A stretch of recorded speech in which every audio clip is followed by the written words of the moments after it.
In the far south of the Pacific Ocean lie the wind-swept Chatham Islands, home to the world's most formidable predators, great white sharks. They've been long feared as lone hunters striking at random, but here, a pattern of local attacks suggests that the sharks are living and hunting in packs. The prospect of these dread predators living like undersea wolves brings scientists and local divers together to track down the true nature of the beast.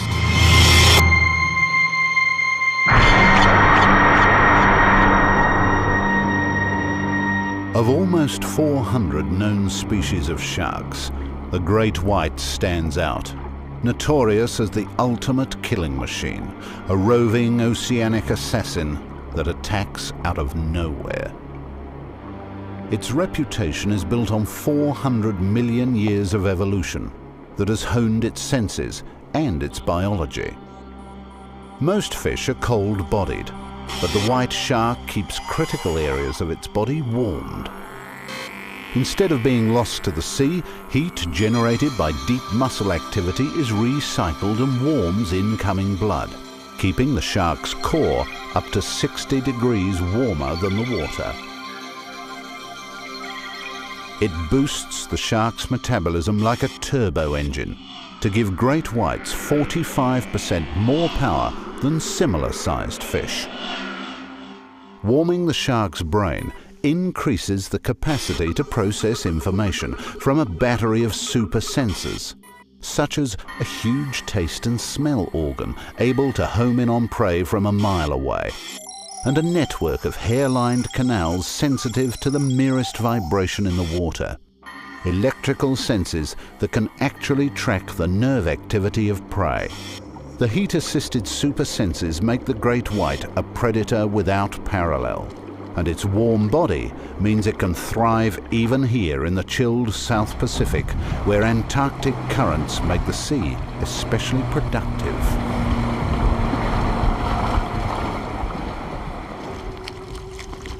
In a single day, top divers here can land a harvest with a street value upwards of $40,000. Abalone is in such high demand on international markets. To protect against overfishing, divers are banned from using scuba or other breathing aids. They can work only as long as they can hold a single breath, and must shuttle constantly between the seabed and their support boat. While on the seabed, a diver is relatively safe. But every journey to the surface is a gamble.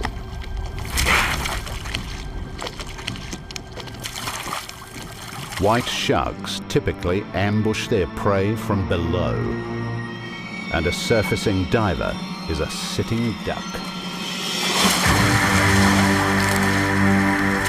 Another shark attack in the Chatham Islands, the second in 2 years among the community's 40 divers.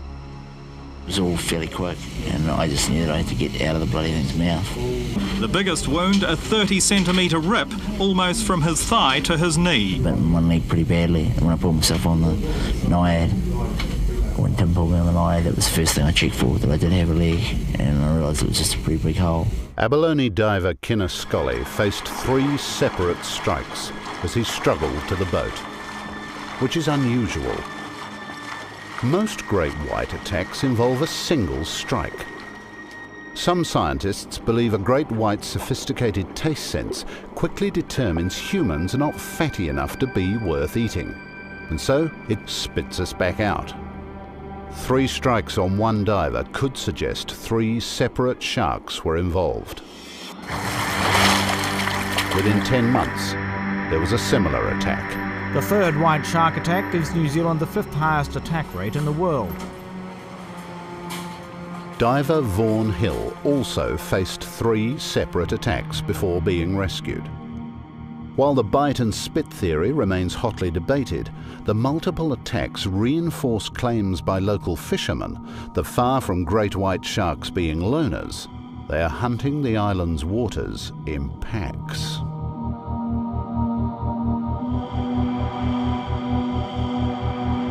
They say further evidence is provided by another pattern of terror that unfolds regularly on these remote islands. The Chathams lie 500 miles off the coast of New Zealand. They sit at the tip of a narrow finger of continental shelf, which protrudes into a deep trench used by many creatures as an oceanic highway from rich feeding grounds of the far south.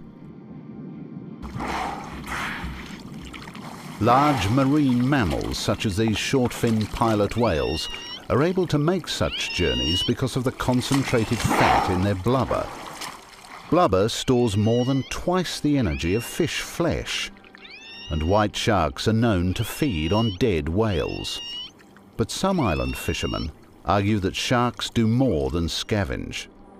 They say the sharks work together to herd healthy pilot whales into bays, running them aground in hundreds. Mass whale strandings like this one are a tragedy played out every year on beaches around New Zealand. For now, scientists can only speculate on the reasons, but fishermen say bite marks provide evidence of attack by numerous great whites. The idea of white sharks deliberately working in packs to herd whales is dismissed as pure speculation by many scientists who say it suggests cooperation far beyond anything white sharks are capable of. But others concede it might be possible that a pod of whales in unfamiliar shallows could be confused and panicked by great whites gathering in hope of a feeding opportunity, thereby driving the whales ashore. But the suggestion great whites may work together like a pack of undersea wolves raises questions about the risk Chatham Islanders take in diving without protection.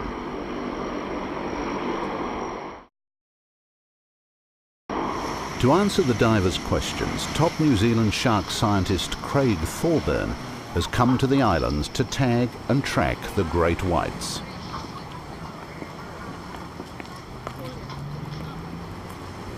He's brought with him nearly a ton of equipment for an expedition that will take several months.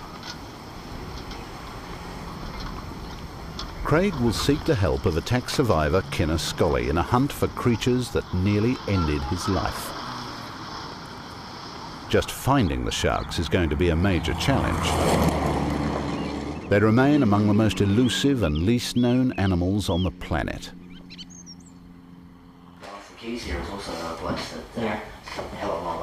Craig's plan is to search close to seal colonies until he locates sharks he can tag.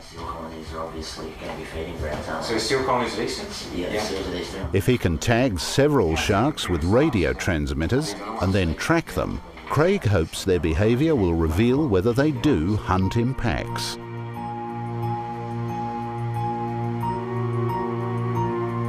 What he's proposing has never been done before and will take the team into unknown territory. Their first target is off a desolate rocky fortress known as the 44s.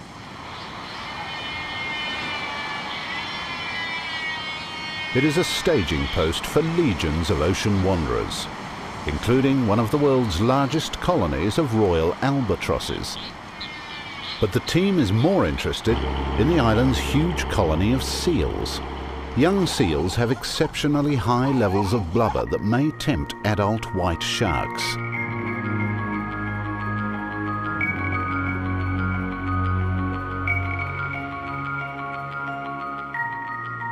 Here, a shark could easily blend with the rocky seabed to get close enough for an ambush.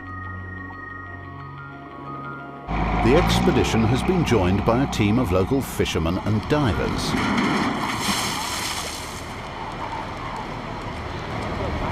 They use the tried and proven method of chumming with fish offal to create a scent or burley trail to bring the sharks to the boat.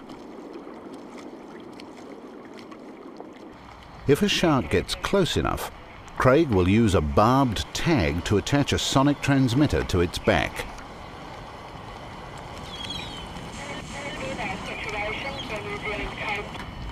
The transmitters will send out an audio signal detectable over a mile away, so he can plot the shark's movements to build a profile of hunting patterns. But within 48 hours of arrival, the island's volatile weather forces them to run for home. Isolated in the open ocean, the Chatham Islands lie in the centre of a weather war zone, where storms sweeping out of Antarctica collide with hot tropical air. Each year, an average of 2% of the island's tiny fishing fleet is lost in the battle.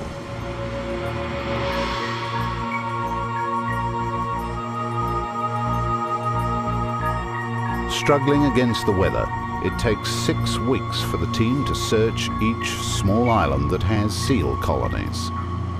These are the obvious targets for marauding great whites.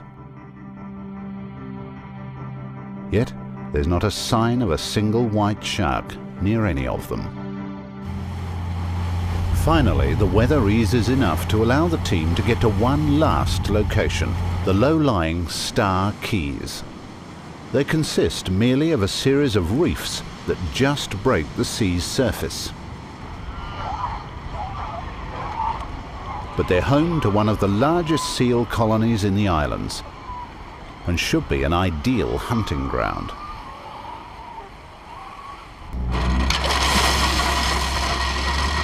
White shark sightings are common around the colony. It was here 2 years ago that Kinner Scully came within an inch of losing his life. For him, it's now a place of particular dread. He's been diving since, but never here. As the waiting begins again, Craig sterilizes biopsy equipment in alcohol. As well as fitting identification and tracking tags, he's hoping to take DNA samples that may reveal family links among the sharks and help determine whether they're migratory creatures or permanent residents. So much of the nature of this beast remains unknown. Then, after 6 weeks' frustration, success.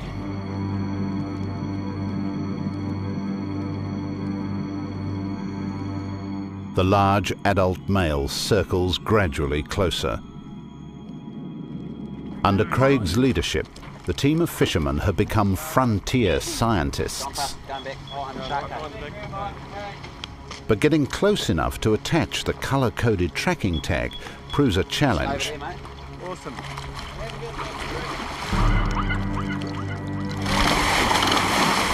The shark takes the bait, but eludes the tag. However, as he disappears, a second larger male arrives Right here. and noses straight at the boat. And this time, the tag finds its mark. Craig has gone face to face with many sharks, but this will be his first ever encounter with a great white. Both sharks are huge adult males. But are they the mindless monsters of folklore, or cunning pack animals that hunt like wolves? Their warm bodies give them a metabolic rate probably closer to that of mammals than of fish. But does it also make them intelligent enough to hunt as a team?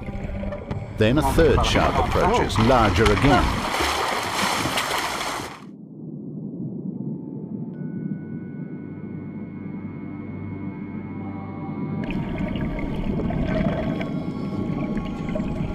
It shows no fear.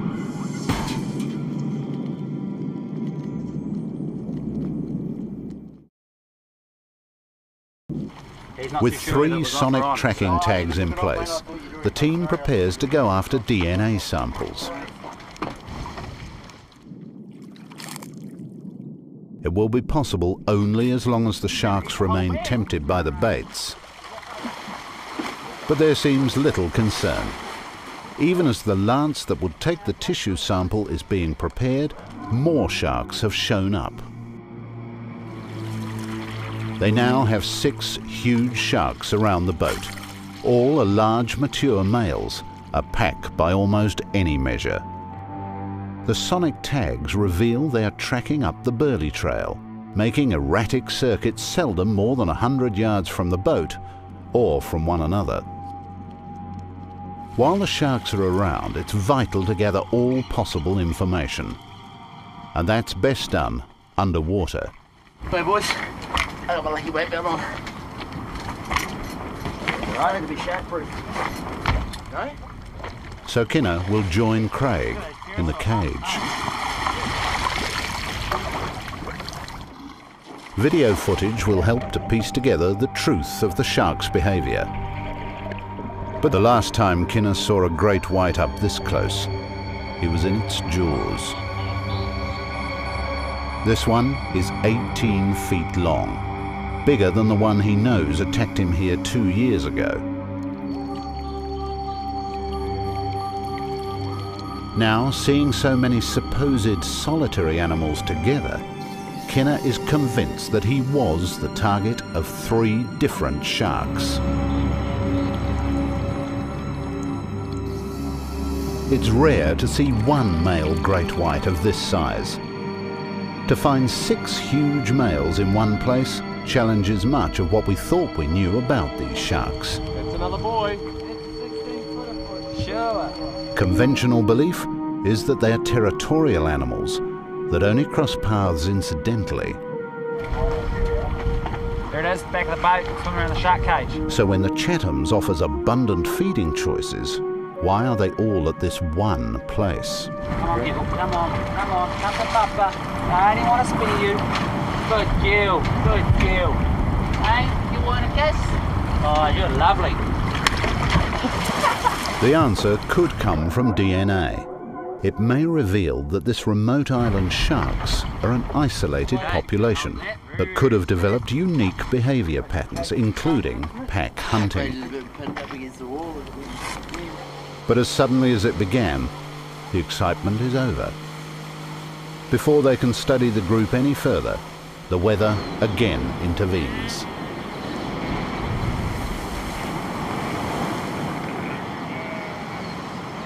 Trapped indoors now, week after week, the team can only go back over their findings. Their tracking data and the images caught by their underwater cameras reveal a remarkable story. Finding 6 male sharks together, rather than spread around the island seal colonies, defies popular belief that white sharks are solitary creatures. It would seem to reveal a level of group behaviour scientists worldwide are only just beginning to suspect. The implications are as chilling to Kinner as the memory of attack. The scent trail could have drifted only a few miles from the boat. The sharks must all have been in the area already. It may just be a chance gathering, but it could also mean the sharks are working together.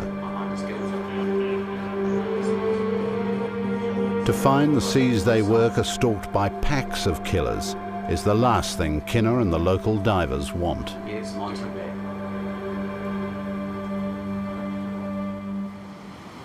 Stalled by the weather, the team begins a search for other information. The shores of the main island's lagoon abound with fossilized shark teeth, stained black by peaty soils. It's not uncommon to find discarded shark teeth. Most sharks shed and replace teeth continually through their lives, producing 20 to 40,000 in a lifetime. But here, there are even teeth from 2 of the greatest sharks that ever lived, the extinct Auriculatus and the even larger super shark, Megalodon. Some argue that the great white shark these jaws came from competed directly with Megalodon. But while it made the great white look like a minnow, giant teeth couldn't save Megalodon when oceans cooled, and the warm-bodied great white was left as the supreme hunter of the sea. thing in the front of its blunts. Finally, the weather allows them to renew the search for their tagged sharks. There's no way of telling where the sharks might have gone since their last encounter.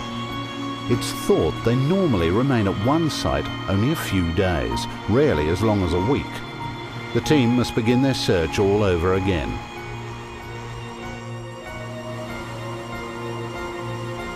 If a tagged shark is within a mile radius, the hydrophone should pick up its signal.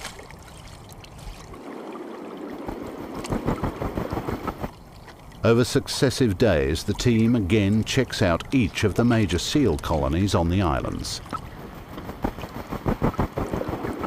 with no success.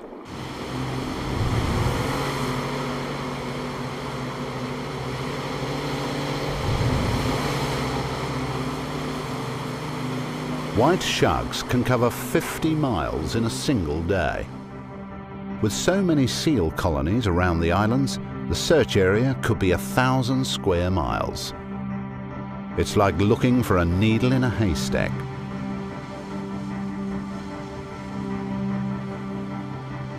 By the time the team returns to the Star Key Reefs where they spotted the fish originally, there is still no sign of any of the tagged sharks. It appears the expedition has failed.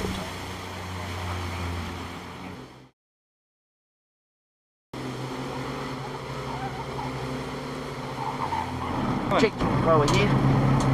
Each sonic tag gives out sound pulses of different frequencies, picked up by tuning the receiver between 390 and 400.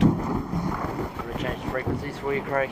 Turning the hydrophone scans the ocean in narrow bands and picks up a telltale signal. Got him. Got him. Whereabouts? Restriction, mate. Do you want to turn the Is game that way? down? That way. So here's going. 400. It's a 400 tag. just Tune it up a turn bit. the game down. He's down that way, mate. Yeah, it's definitely that way, mate. Switch around to island. Check 390 as well, mate. While we're here. Tune it up a bit.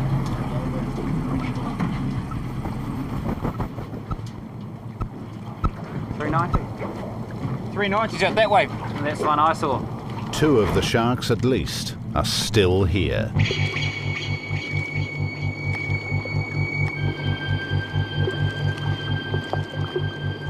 The team is now able to track as the great whites patrol along the edge of the seal colony. What's it now, Craig? Out the other side of the break, mate, to the right of the break. That's the strongest signal. By the end of the day, all the tagged sharks are located. After 3 weeks, they're all in the same area Around, I think. and still moving as a group. The signals reveal the sharks remaining within a few hundred yards of each other, patrolling an area where the reef drops into water 300 feet deep. It allows the sharks to approach unseen to within feet of the seals. Is this just a remarkable coincidence? Pretty close, I reckon, eh? Or are Craig and the team finding a pattern that has been missed in several decades of great white research? Finding similar patterns over several days could prove pack behavior, but they'll get no chance. The volatile summer is over, and an unrelenting winter is descending on the islands.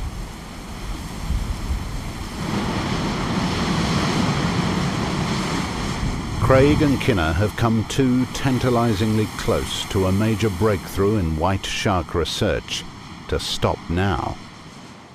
Instead, they decide to take their quest to the Spencer Gulf in South Australia, one of the few places in the world known to have more white shark activity than the Chatham Islands.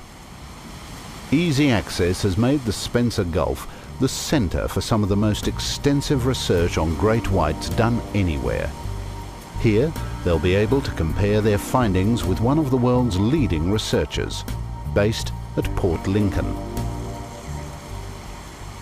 This is a gateway to the Southern Ocean, and the base for a major tuna and abalone fishery. Unlike New Zealand, where fishermen are still allowed to catch a white shark a day, here great whites are considered an endangered species and protected. But so are divers. Where New Zealand divers are forced to work without support, divers here are supplied with surface-fed air, hydraulically driven collecting cages, and heated wetsuits. Diving methods here changed around the same time as South Australia gave protection to white sharks. With the extra technology, these divers avoid spending time in the most dangerous zone near the surface.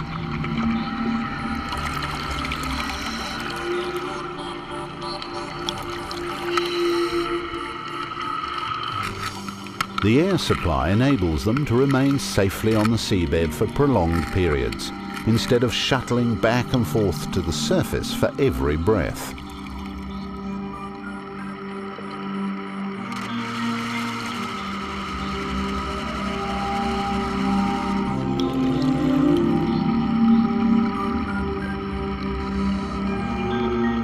Overfishing of abalone is avoided by limits on the amount of the shellfish that can be taken each season.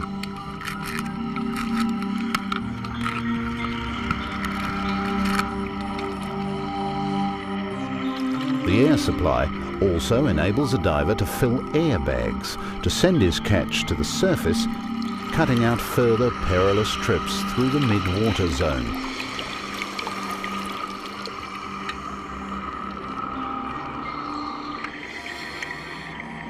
Forced to accept that they are in the shark's domain, Australian divers have found a way to work alongside them. Ultimately, protection for Kinna, Scully and the Chatham divers may lie not in studying the shark's behaviour, but in changing their own.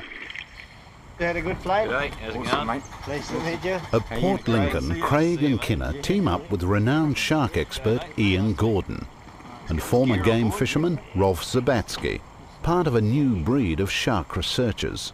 Weather looks pretty good, so I think the go is to try to get out there as quick as possible, get into the bay at North Neptune, see if we can get some burley out.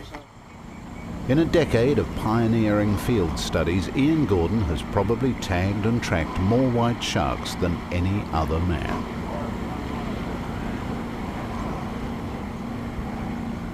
It's given him a depth of field experience usually only held by fishermen. The New Zealanders have enlisted his aid in establishing whether the unexpected pack behaviour of the Chatham sharks is a local phenomenon or maybe typical of the species. The team heads out to a rocky archipelago at the mouth of the Spencer Gulf. It's remarkably similar to the Chathams, but protected by the Australian continent, it offers more dependable weather, allowing researchers more time on the water. Well, this is where all the baby seals are, all around here. Yeah. Right around the shore here, and this seems to produce really good white shark action in here. The Neptune Islands are breeding grounds for Australian sea lions, but also support one of the few colonies of New Zealand fur seals outside New Zealand waters. Newly weaned seal pups have twice as much blubber as adults. Their bodies are almost 50% fat, and they make naive targets. While the sharks hunt seals, Ian has found they also seem to like local southern bluefin tuna, possibly because its high proportion of red muscle makes it a protein-rich alternative to seals.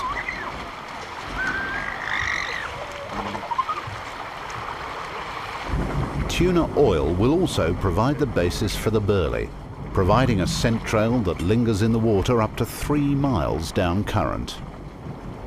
The very first thing the shark's going to notice is the smell from the oil slick. So the oil slick is the most important thing. That's the thing that gets it out the furthest. But as the shark gets closer, you put other cues in there to create more interest for the shark as he comes. Once sharks get closer, large tuna baits will offer a major interest. Then the researchers add tuna blood to reinforce the signals of an easy meal. Minced fish will complete the menu. Get the burley starting to happen. Here we go. Where the mince really works, as far as the burley is concerned, is you get all these little fish coming in, feeding on the burley. They're churning the water up and making noise, and their cue sounds that if there's a shark towards the back of the burley slick, he'll feel that. He'll either hear it or feel it on his lateral line and then come in. The first day is predictably quiet. But less than 24 hours after arriving, the pace picks up.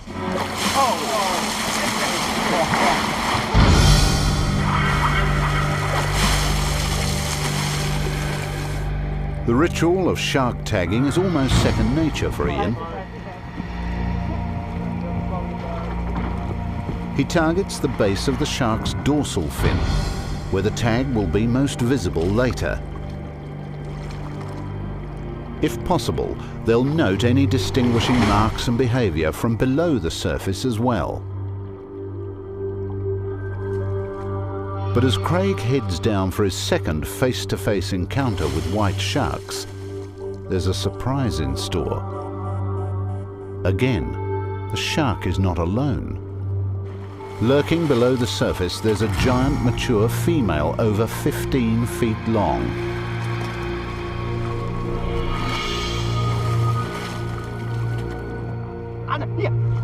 And she's accompanied by a group of boisterous adolescents that sweep into the boat fast and curious.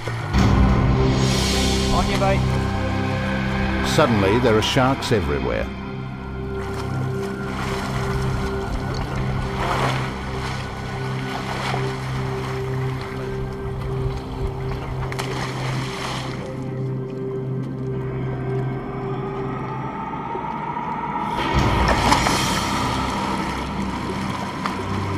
None of the animals appear to be carrying tags, so it's not a group Ian and Rolf have come across before, in spite of tagging over 100 animals off the South Australian coast.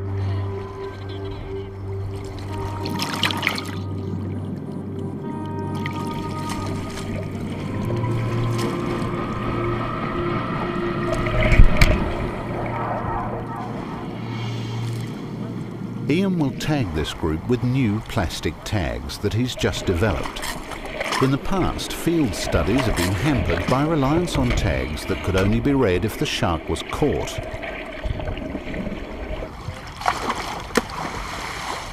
The new tags can be read 10 feet below the surface and without touching the shark again.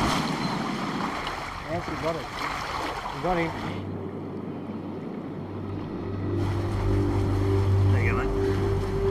Other cold-water sharks are slow-moving and unaggressive predators. But as fast as they can get baits out, the shark they call Mitch shows up again to take them. Drop bait, forward.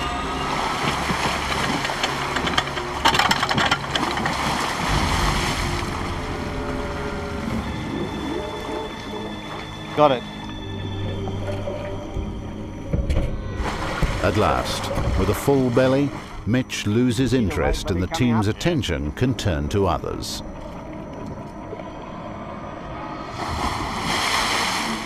These younger animals offer a marked contrast to the ponderous Chatham Island adults.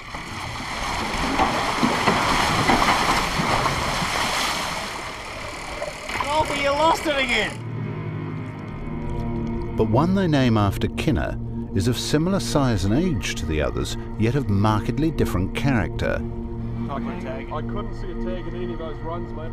Although far thinner, she seems barely tempted by the bait or aware of the activity around the boat. If Mitch reinforces the stereotypical image of white sharks, Kinner's manner is more cautious and calculating. Got it? A big dark on his head. Right. She may have fed recently or may be sick, but recent studies increasingly report that white sharks are selective about what they eat, and far from the mindless eat-anything machine of popular stereotype. It seems a radical new picture of white sharks is opening up. And the sonic tags Craig has brought promise to reveal far more. It'll ping 4, 5 and 6, that'll go 4 pings, 5 pings, 6 The expensive sonic tags are new to shark research. They were developed for tracking high-value commercial fish stocks and have seldom been used for tracking non-commercial species such as white sharks. But by allowing researchers to pinpoint where sharks go when not responding to baits, they may finally reveal the great white's natural behaviour patterns. So, Rolf, yes, you get to name this one, mate. when it is a female, I will call it Marguerite. Marguerite. Marguerite, after my lovely wife. Hey, good one. After flying the chum flag, warning of shark baiting for over a week, the expedition is about to move into a new phase. They now have a sonic tag in the large female adult. Come on, Mr. Sharky.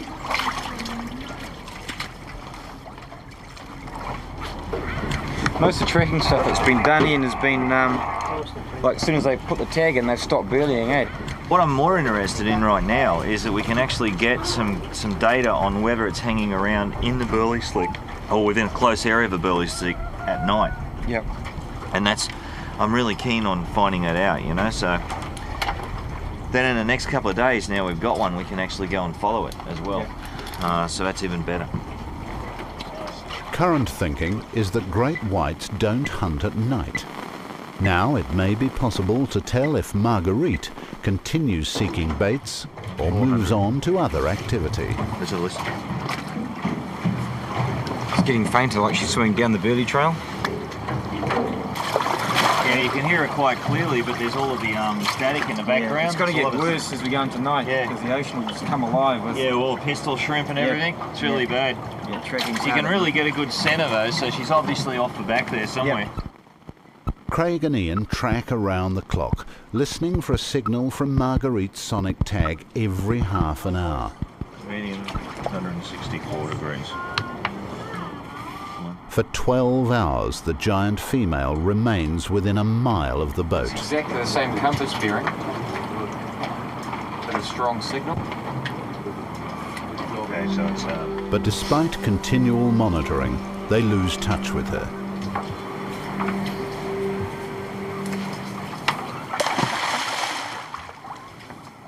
Certainly the scent trail is not holding her at all. For all the attraction of their expensive tuna bait, Marguerite reveals no further interest in feeding at the boat, either by night or day.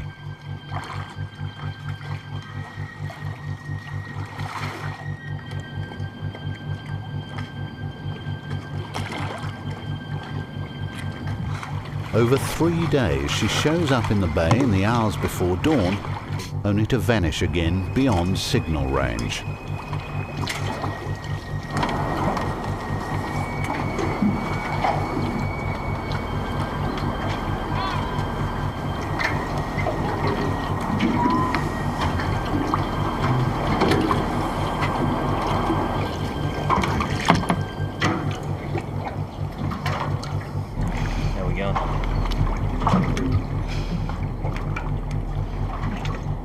Nothing there. No reading? Okay. She may simply have lost interest in food. After a single meal of seal pup, white sharks seem able to go 2 weeks or more without striking again. But it's possible she's patrolling the margins of the seal colony just out of range. I wonder how close are they going to be patrolling around those rocks, those colonies? Well, the seals are all around these areas here, so anything's possible. You know, they could be running along deep sections, trying to find the occasional seal that just comes off the rocks and doesn't realise there's a shark there. track? Yep. Slow down.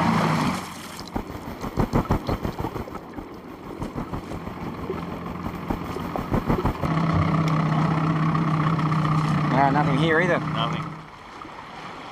This zone at the sea's edge is where the white shark has its greatest advantage. Unlike humans, the shark's eyesight is sophisticated enough to monitor activity underwater and above. But for now, the action is back in the bay. Sharks have again been drawn to the baits. The consistency with which the hunters turn up in groups seems confirmation of the findings from the Chatham Islands. But the makeup of this group is radically different. Young males and females instead of only mature males. In fact, it soon becomes clear this is the same adolescent gang they've already tagged, back after an absence of several hours. There's no mistaking the boisterous teenager they've named Mitch. As aggressive as ever.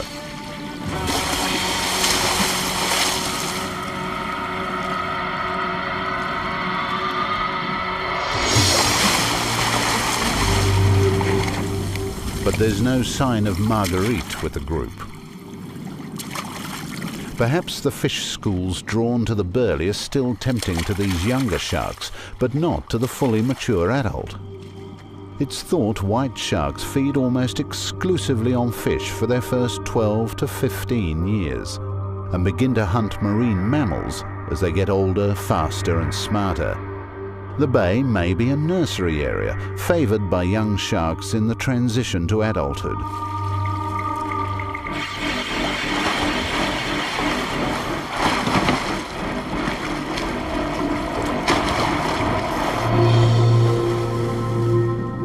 The underwater cameras reveal other behaviour that supports the pack theory. The great whites show no aggression towards each other, aside from lowering their fins in a guarded stance. It's contrary to what might be expected of lonely hunters competing for food.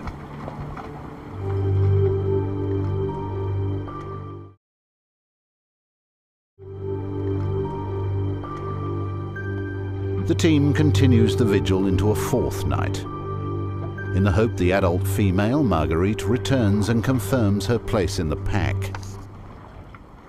And sure enough, in the middle of the night, one of the baits is struck. Oh, there he goes.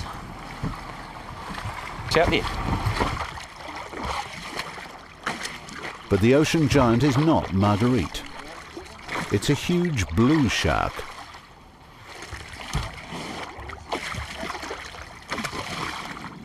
As long as the great whites and the most abundant of ocean sharks. But although a match for a great white in length, the blue shark is a fraction of the weight and has none of the speed or power. Its cold body simply can't sustain the metabolic rate of the warm-bodied white shark. Jeez, you really went for that bait. Marguerite and this blue shark are very different beasts. Come dawn, the team determined to find Marguerite. How about Marguerite?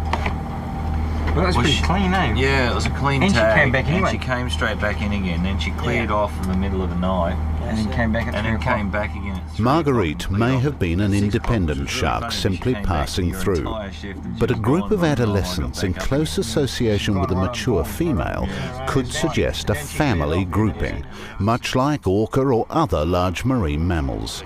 If true, it's a major advance on anything previously suspected of white sharks.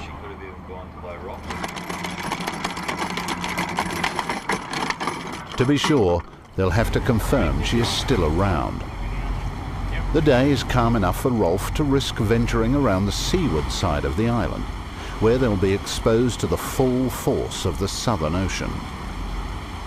But today, luck is on their side. There! White shark! You saw the big flash of the belly, and I looked over, you can see it clear as a bell. Unbelievable, this water's so clear here on this deep side because we've got 45 metres under us. I don't know if it was a white shark we were looking for, but we've Turn the sounder off for a moment. Turn the sounder off, they're off. I've heard a signal.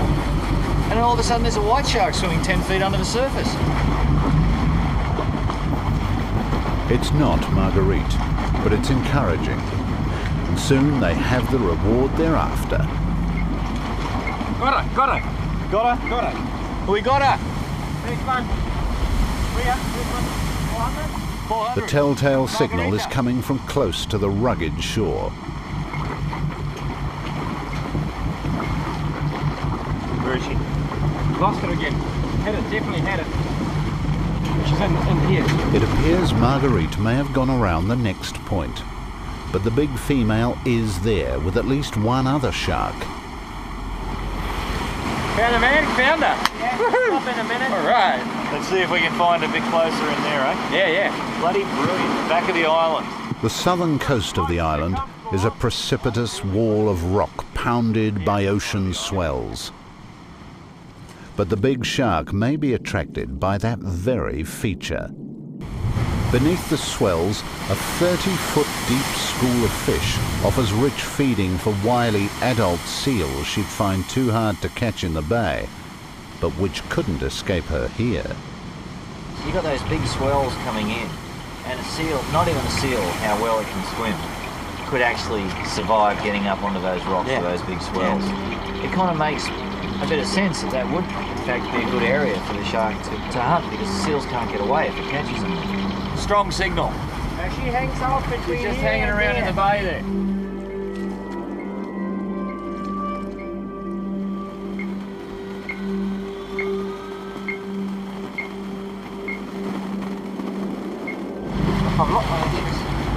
I lost her completely. Now she's come back strong. There must be a big wall or something in there that she gets behind. For 6 hours, they track Marguerite, constantly cruising up and down the submarine wall in repeated sweeps. 50 metres out. She appears to be hunting from the cover of the murky white water of the surf zone, known as the bubble curtain. So she was heading over in that direction over there, was she? Yeah, she could have gone around the The point. tracking data indicates the shark is patrolling less than a mile of coast in what looks like a deliberate strategy. Again, it is where deep water takes her within yards of the shore. She is less than 2 miles away from the main group, always within easy reach and potentially constant contact. It's a remarkable insight into great white behavior. Not only have they twice found white sharks apparently maintaining close social groupings, Marguerite's behavior now resembles that of a matriarch with a pack of youngsters. As they return to the main bay, the remainder of the group is waiting. How's that? Get back into Shark Bay, drive over the top of one while you're finding a place to put your anchor. For 8 days now, the adolescent sharks have remained in the same area, seemingly not tempted by other large seal colonies further south. Yeah, just past us here.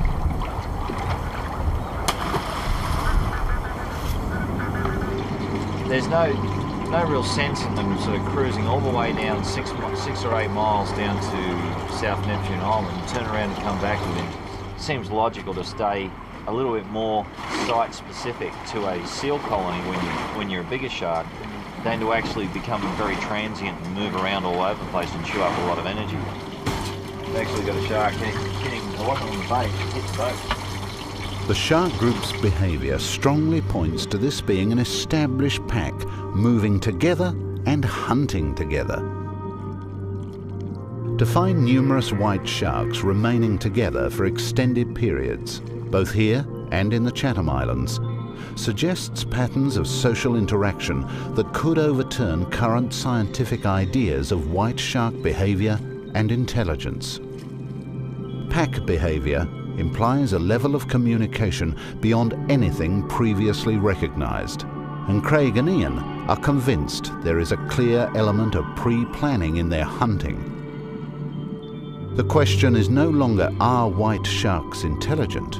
Only, how intelligent? The nature of science is to have an open mind, and as we find, like that would have been laughed down big time 3, 4, 5 years ago. But today, with what we've been finding lately, nothing's you impossible. know, all of a sudden, nothing's impossible. And with white sharks, one of their main prey items is actually marine mammal. And marine mammals are incredibly intelligent animals in comparison to the animal kingdom. So to be able to hunt effectively on those animals, which are supposedly one step ahead, they have to also have some pretty decent brain function as well. As Kinner Scully returns to the Chatham Islands, the nature of the white shark is emerging as more complex than he ever imagined.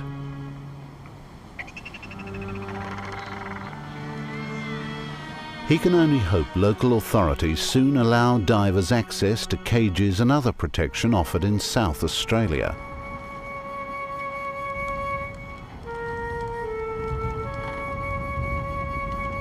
In the long term, further study may reveal other options. Like wolves, it is now clear white sharks have intelligence and definable strategies for hunting.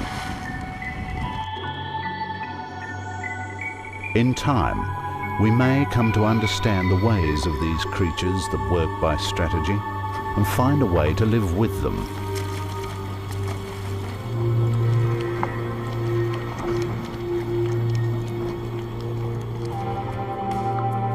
For like wolves, white sharks are important in the balance of life, and we should respect their role as top predators as much as we fear their bite.